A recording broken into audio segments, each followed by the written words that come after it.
This is the Grow Your Clinic podcast from Clinic Mastery. We help progressive health professionals to lead inspired teams, transform client experiences, and build clinics for good. Now, it's time to grow your clinic.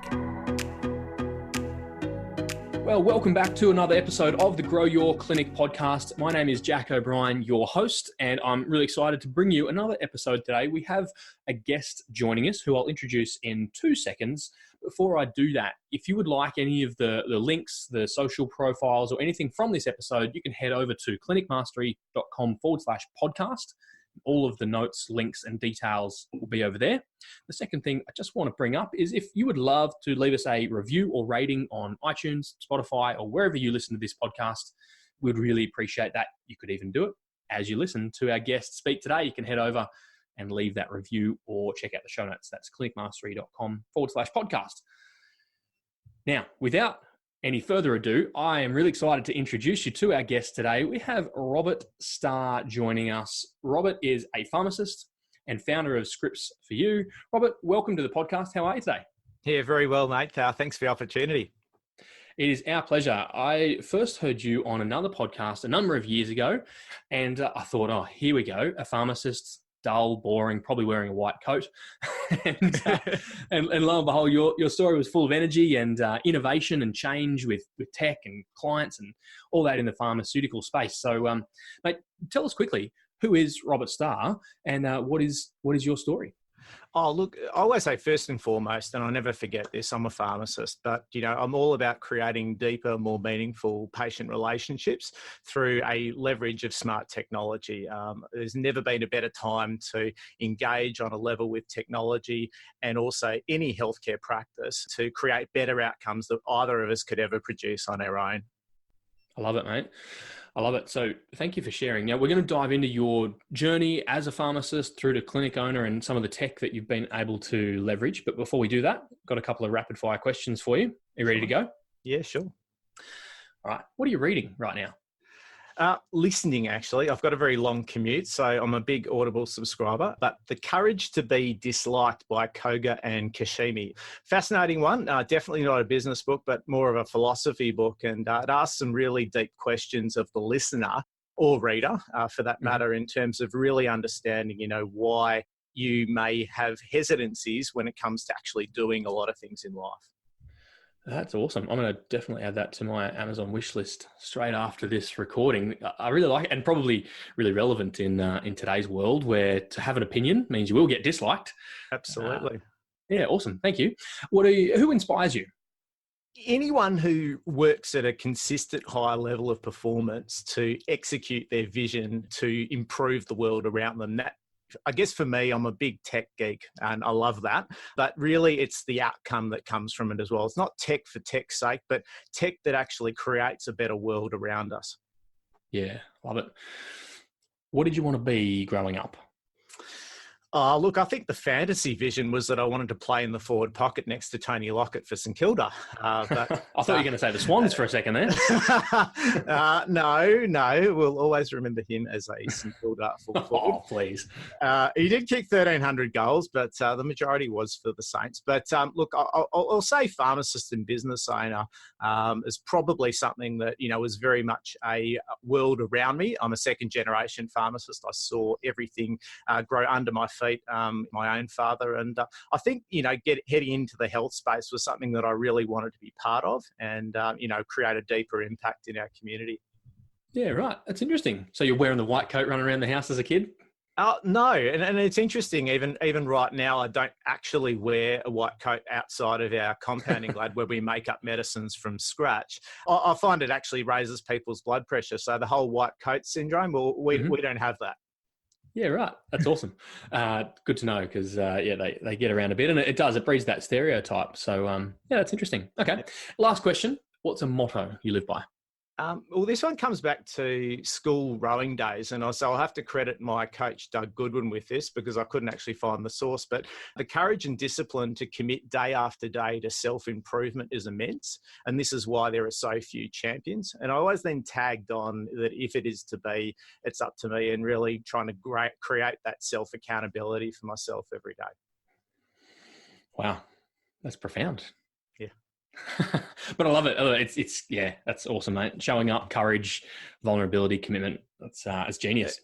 Look, it's a journey, and you're either green and growing or ripe and rotting. And I think it's something that we've got to love that journey and love keep improving, because we can never really stagnate. That's the one consistent thing in life is change, and we've just got to embrace it and love it. Tell me, this is a bit of a tangent, but were you always this philosophical?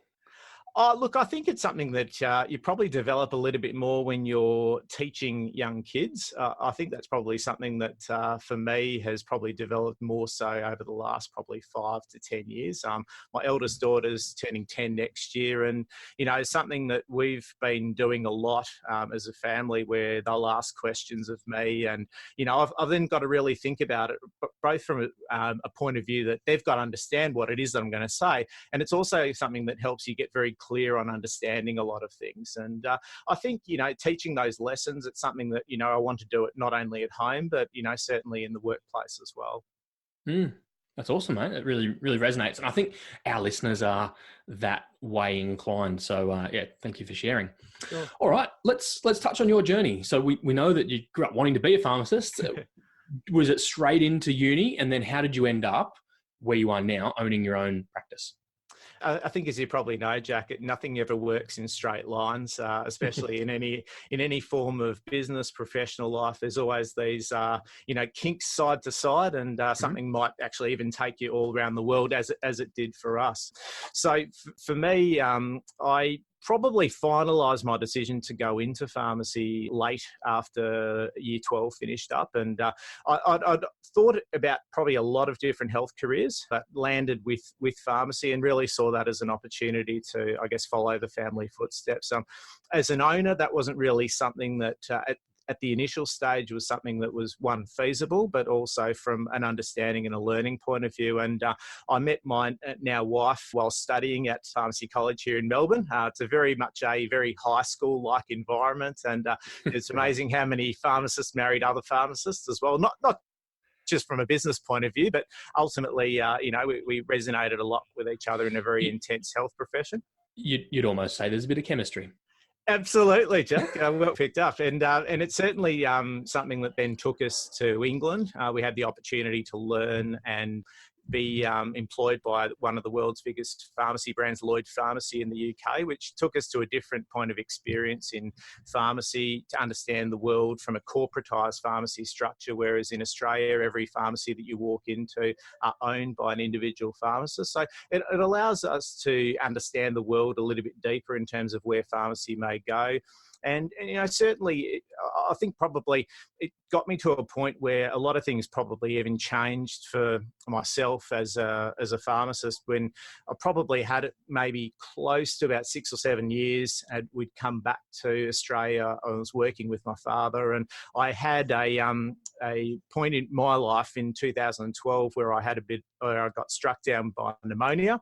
I was very burnt out, and I just realised that I was really just churning out the pharmacist hours and working the way the industry had always worked. And I was very uncomfortable with that, not only physically, but obviously mentally. And it really was a point in my life where I decided that, that I needed to define it and map the vision that I had for the pharmacy of the future, and most importantly, begin to execute on it, as opposed to just simply churning out the hours of the hope that we might get down that path. So it was really from that point that really drew a lot of my inspiration to create, the pharmacy that we're in right now. We've been here just on 4 years, setting up a new pharmacy practice here in Somerville in Victoria, and really embrace the passion that I have for pharmacy and technology.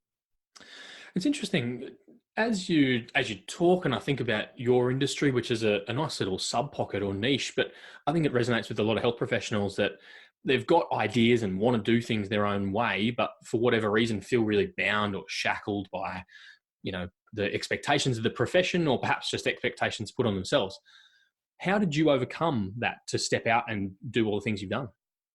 Oh, look, I think it was just really just not settling for what was adequate, what was expected. I listened to a lot of experts working with my father, whether it be business advisors, whether it be accountants. And, probably the biggest realization for me when I saw the outcomes of some of the suggestions that were coming from them is that they were really just telling me the world gone by and how the world was and how I could try to stay in that world. And for me, and it comes back to that motto I mentioned to you, Jack, it's really just about recognizing that we are responsible for our own destiny and being able to then take your ideas and actually go ahead and go and do them. There's very, very, very simple quotes around the place where, obviously an idea that's actually executed is worth far more than one that's just sitting on the shelf waiting for the day to come out. And for me, it was really a case of, and that comes out even as with our family now, is really trying to provide that example of saying, well, if you believe that the world can be different, then you need to have that courage to go ahead and execute it. So good. I'm getting excited. I could listen for hours. This is great. Okay, so that's the journey. Tell us about technology. So I know you're a massive fan. What sort of tech has evolved to really enhance the experience that your clients can have with your pharmacies? Yeah, sure. So if I walk you through like a typical experience, as most of the listeners will be aware, having visited a pharmacy probably on a good half dozen, many more occasions, particularly if you've got young kids, and you find that you walk in, you're greeted by usually a very young female or male assistant. They'll take a few details from you, which is quite manual. They'll give you a ticket and tell you to go and wait. And this is just an experience typically for a prescription, not for other things, which could go in all sorts of directions. But then that ticket ends up in a dispensary, and most dispensaries that most of your listeners will probably see are quite elevated and 2.5 feet higher. And there's a very good joke that Jerry Seinfeld made a career out of making fun out of pharmacists being 2.5 feet higher than everyone else and printing out little labels and putting pills from a big bottle into a little bottle.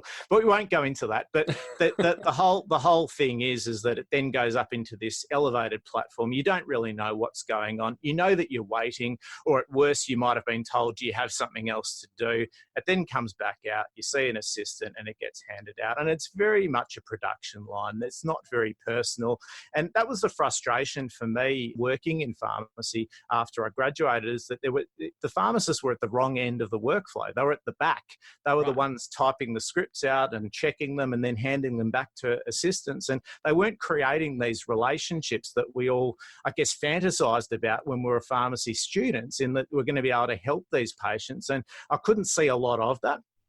And so we reimagined the whole experience of how that can be. And so when you walk into our pharmacy, the first person you see is a pharmacist. And that pharmacist has all of the tools at one counter, so you won't be sent from one to another, even to pay. And they can look after you from start to finish. So the immediate thing that I train our guys to do is to immediately understand the context of the reason why that patient's come to visit you, so that you can customize what you do next, what advice you may have, what products may better suit their health solution. But you get that idea from the get-go. And I think, Stephen Covey made a very good point of making sure that you have to seek first to understand before you can understand. And that's something that really then helps to create that relationship, even in its very inception, to be able to build that rapport. And that's something that obviously we have as a great gift when a patient brings a prescription to us, because we understand a little bit about why they've actually come to us from that piece of paper. But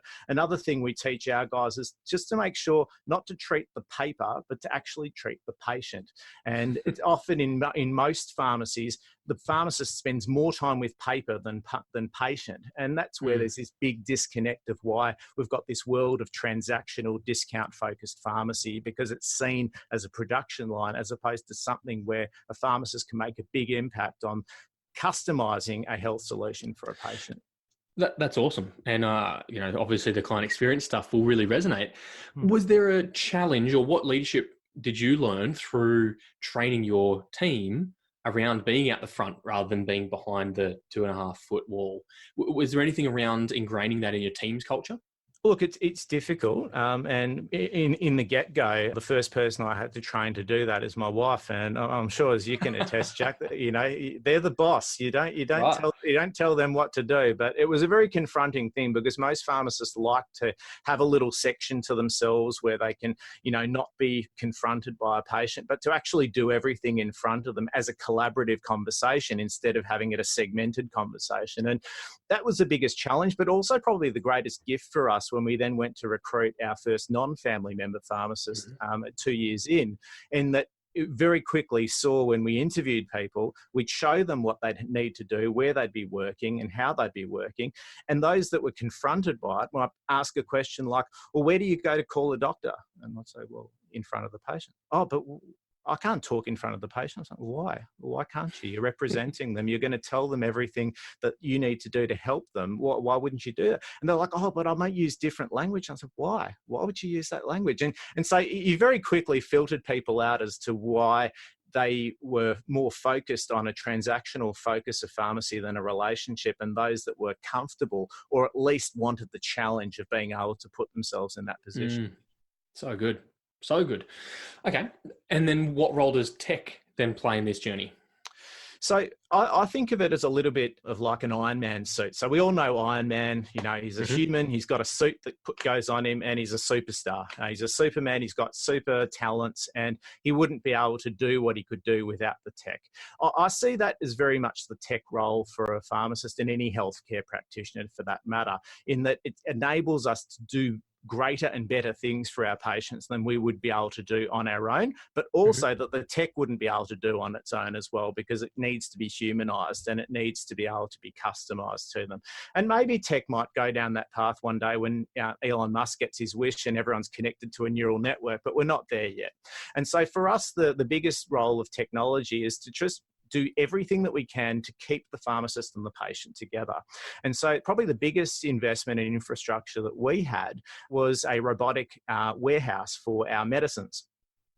Everyone is familiar in a pharmacy where you see these huge rows of white shelves that are out the back, and that's where the pharmacist goes and picks the medicine and labels it, and it comes back to you.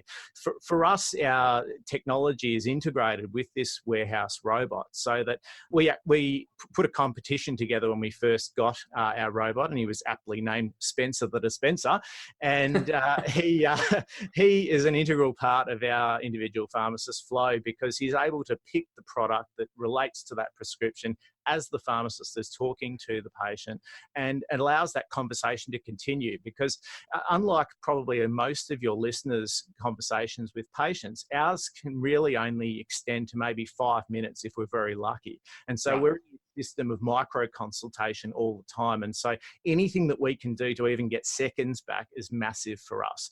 And so that process allows us to have that medicine delivered to our hip side.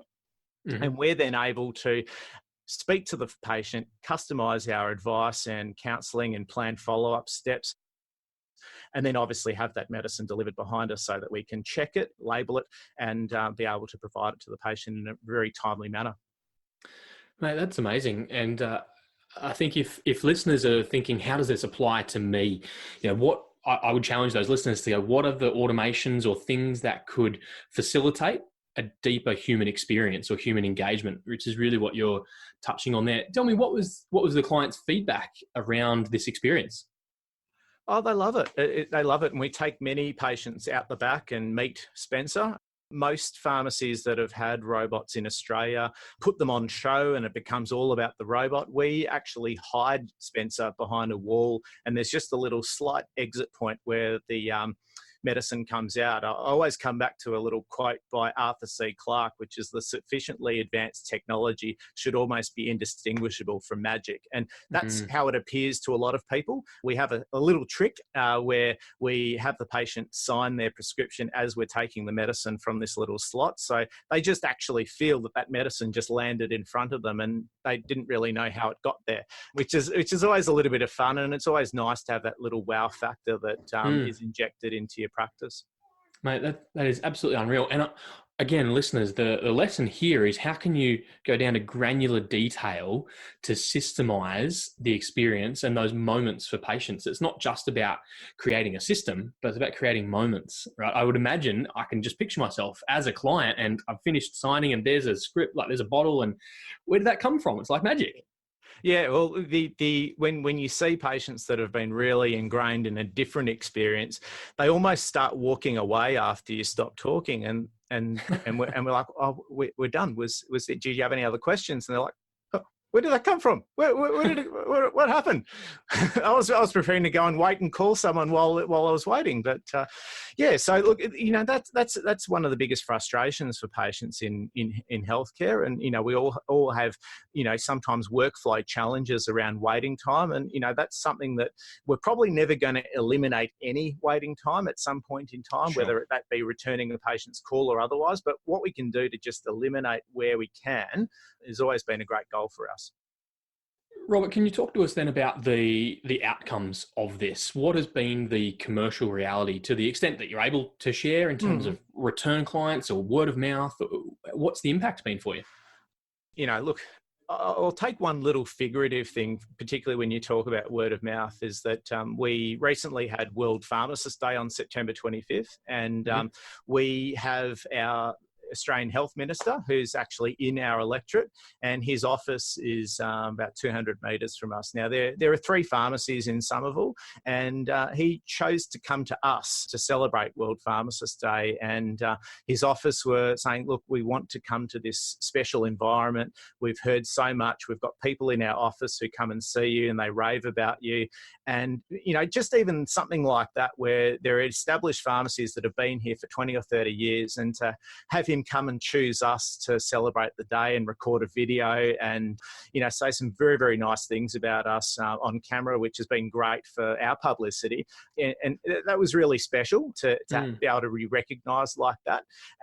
But, we see things, as I'm sure all of your listeners do too, is social media is a bit of a gauge for a lot of these things, and what kind of conversations you see, and the feedback that you get. And we find, and this is a really important thing, I think, for any listener who's not part of these Facebook group communities in the community around them. They just need to be there, because they're the most special places in the social media landscape, because I guess they're cut off from the public view and public searches. But what you'll often find is that if a patient of yours goes in there to say something really nice about you, it gives people permission to come out and say things that perhaps they didn't want to say on their own, but they get to say it because someone else said it first. And we've had quite a few instances of that. And for us, our business thing from a commercial point of view has always been about retention.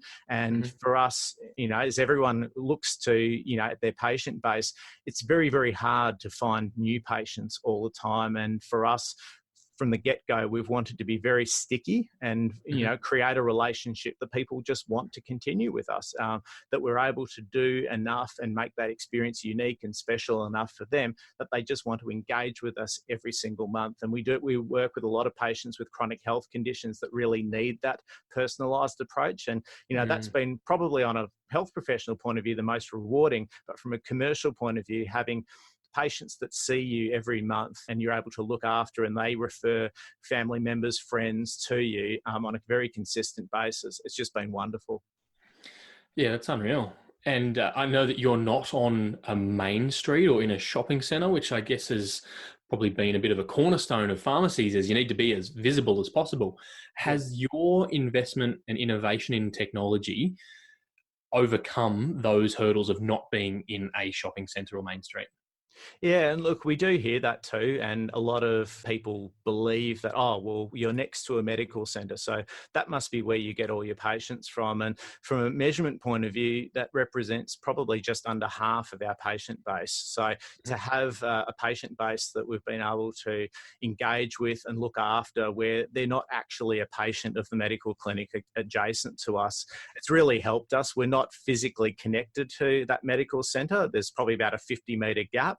And that's just really helped us to, try to grow and build our own independence, and also be able to, really focus on strengths. We've got a little drop-off bay that's out the front of the pharmacy where a lot of patients get dropped off for x-rays and for pathology, but we've unofficially called it our drive-through bay. And many different mums, and I'm sure you've been in this situation with young kids, Jack, where you just have a child that goes to sleep at the wrong time, or you just feel you're going to be ostracised if you park somewhere and run out very quickly to get something. And for them to be able to call us and for us to come out to them, it really tries to design a different experience that they can have that, they can't get anywhere else. Mate, unreal. Tell us about your experience then with your profession. How did you navigate any feedback from your colleagues through this journey of innovation? Yeah, look, I probably codify it as transformation.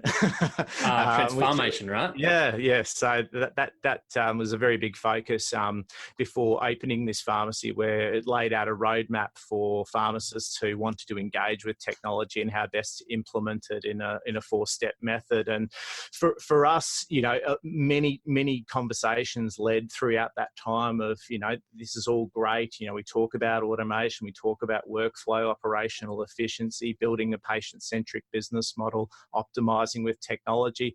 The biggest question that resonated with me was, where's it been done and how's it been done, and what proof can you show? And I guess, like everything where you work on the edges, particularly in an innovation world, you can lay it out. You can talk about other industries that are doing things. That's one of my favorite things in life, is actually looking at other businesses, even other health professionals, and seeing what they do really well and trying to find a way to transplant that into our own pharmacy practices. And, for me to have that conversation with those pharmacists led to a lot of skepticism and, whether or not it could be done. And so building our pharmacy over the last 4 years has been the really strong focus of being able to do that in a really strong and sustainable way, but in a way that, it inspires others to look at what their vision of the pharmacy of the future is and know that they've got the tools out there to go and build it. Was there any tall poppy syndrome?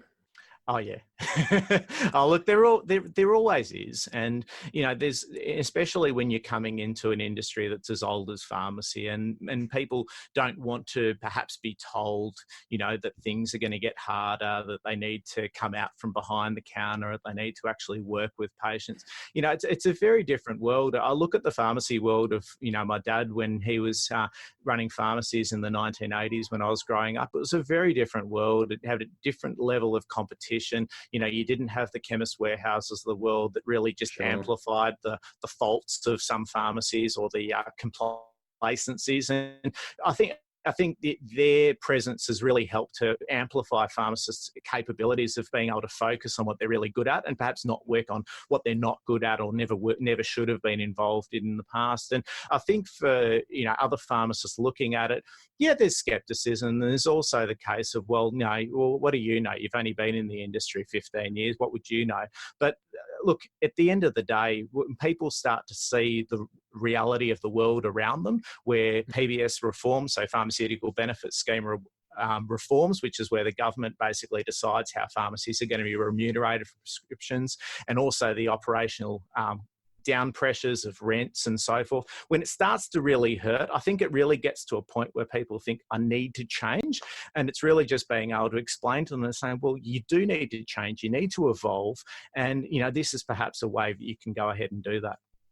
I love it. And that mindset, I think, will really resonate of we can find things that amplify what we're good at rather than trying to fix what we're not so good at.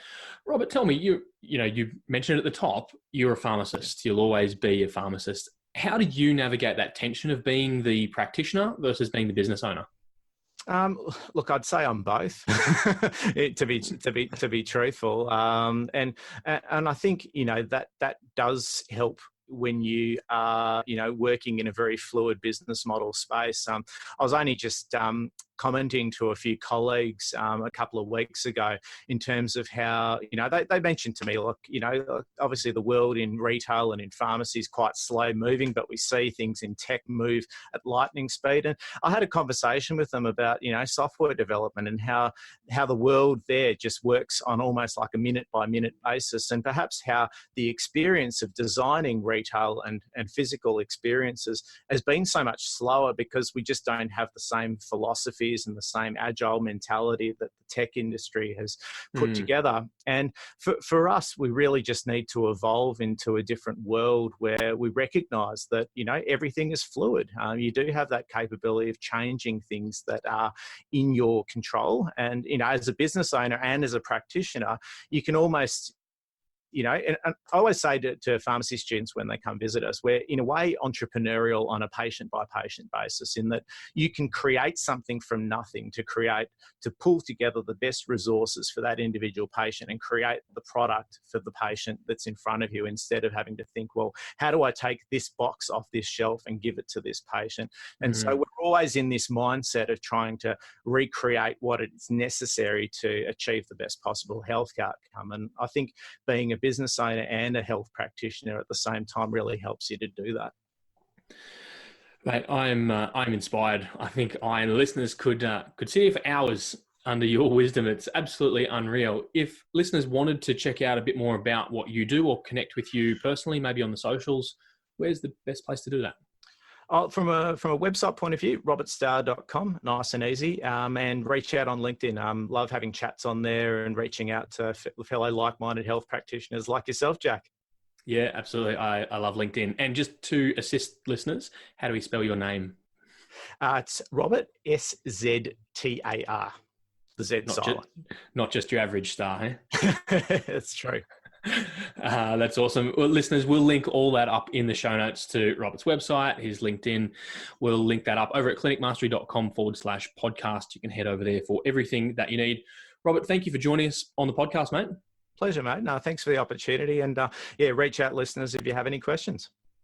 Thank you for joining us for another episode, listeners. We can't wait to bring you another episode of the Grow Your Clinic podcast again really soon. Bye for now. Thanks for tuning in to the Grow Your Clinic podcast. To find out more about past episodes or how we can help you, head to www.clinicmastery.com/podcast, and please remember to rate and review us on your podcast player of choice. See you on the next episode.